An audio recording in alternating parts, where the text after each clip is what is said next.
जय माता दी भक्तों। चैत्र नवरात्र 2023 का 5वां दिन माता स्कंद माँ की पूजा होती है। इस दिन सफेद रंग के वस्त्र पहने जाते हैं और माता का पसंदीदा पुष्प है गुड़हल या लाल गुलाब का फूल। नवरात्रि के 5वें दिन माँ स्कंद माता की पूजा अर्चना का विधान बताया गया है। बता दें कि देवी स्कंद माता शेर पर सवारी करती हैं और सूर्यमंडल की अधिष्ठात्री देवी स्कंद माता की 4 भुजाएं होती हैं। इन्होंने अपनी दाईं तरफ की ऊपर वाली भुजा से स्कंद को पकड़ा हुआ है और नीचे वाली भुजा से माता ने कमल का फूल पकड़ा हुआ है। जिस किसी भक्त को भी संतान प्राप्ति की कामना होती है किया जाता है। मान्यता है कि माता अपने भक्तों की अपने पुत्रों की तरह ही रक्षा करती है और इसी वजह से उन्हें प्रथम प्रसूता महिला भी कहा जाता है। बता दें कि भगवान स्कंद कुमार कार्तिकेय की माता होने के कारण इन्हें स्कंद माता के नाम से भी जाना जाता है। यह माता सिंह यानी शेर पर सवारी करती हैं और इनकी 4 भुजाएं होती हैं। साथ ही इनकी गोद में बालक स्कंद अर्थात कार्तिकेय विराजमान होते हैं। जहां इनकी एक भुजा में कमल का फूल होता है, वहीं इनकी बाईं तरफ की ऊपर वाली भुजा को वर मुद्रा कहा जाता है और नीचे वाली भुजा में सफेद रंग का दूसरा कमल का फूल होता है।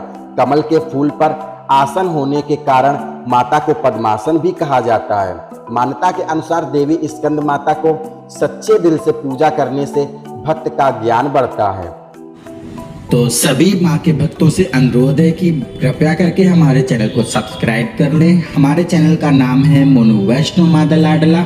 इसी तरह से हम सारे वीडियो आपको हमेशा पहुंचाते रहेंगे। माँ वैष्णो देवी से जुड़े हुए सारे अपडेट आपको देते रहेंगे। नवरात्रि के 5वें दिन यानी पंचमी तिथि को देवी स्कंद माता की पूजा अर्चना की जाएगी। साथ ही चैत्र नवरात्रि 2023 पंचमी तिथि के दिन मां दुर्गा का 5वां स्वरूप स्कंद माता की पूजा 26 मार्च 2023 रविवार को की जाएगी। आपको माता की पूजा का शुभ मुहूर्त के दौरान ही करनी चाहिए, क्योंकि हिंदू धर्म में मुहूर्त का विशेष महत्व होता है। आइए जानते हैं मां स्कंद माता की पूजा कैसे करेंगे।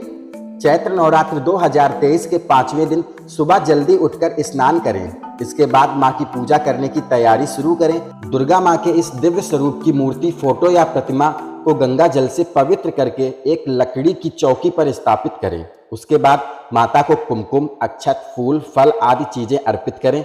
इसके बाद माता को मिठाई का भोग लगाएं। भोग के लिए आप खीर भी बना सकते हैं। माता को केले का भोग अति प्रिय होता है। भोग लगाने के बाद माता के सामने घी का दीपक प्रज्वलित करें।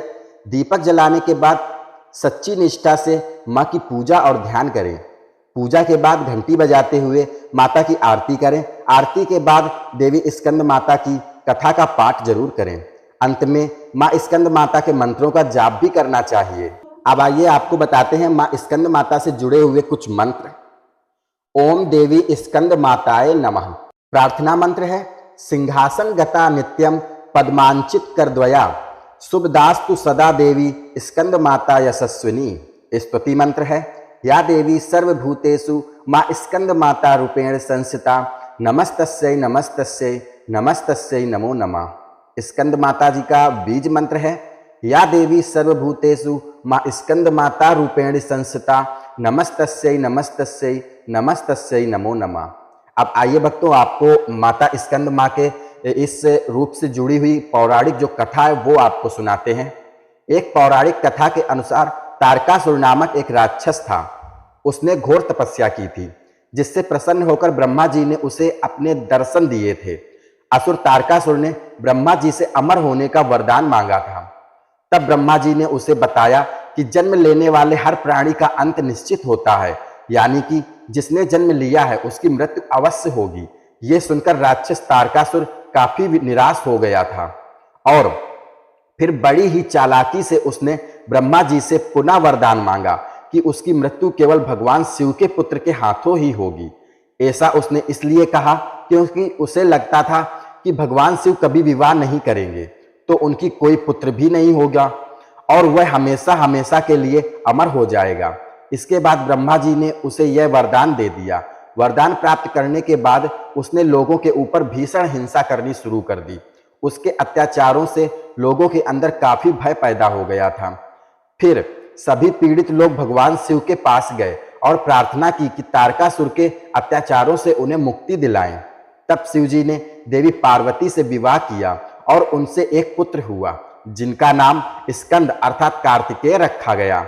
इसके बाद माता पार्वती ने अपने पुत्र स्कंद को असुर तारकासुर से युद्ध करने के लिए प्रशिक्षित करने हेतु देवी स्कंद माता का रूप धारण किया। अपनी माता से प्रशिक्षण लेने के बाद शिवपुत्र यानी कार्तिकेय ने असुर तारकासुर का वध किया और सभी लोगों को उसके अत्याचारों से हमेशा के लिए मुक्त कर दिया। अगर किसी भी भक्त को संतान प्राप्ति की चाह होती है तो उन्हें भी स्कंद माता की पूजा जरूर करनी चाहिए। ज्योतिषी मान्यताओं के अनुसार मां दुर्गा का यह स्वरूप यानी देवी स्कंद माता बुध ग्रह को नियंत्रित करती हैं। ऐसे में यदि आप विधिवत प्रकार से माता की पूजा करते हैं तो आपके जीवन से बुध ग्रह के अशुभ प्रभाव को दूर या फिर कम किया जा सकता है। इसके अलावा आप इस दिन सफेद रंग के वस्त्र धारण करके मां की पूजा कर सकते हैं और ऐसा करने से भक्तों का शरीर निरोगी बना रहता है। तो सभी भक्त लोग इस दिन मां स्कंद माता की पूजा आरती करें और मां का शुभ आशीर्वाद अपने परिवार पर प्राप्त करें। इसी के साथ ही सभी भक्तों को जय माता दी।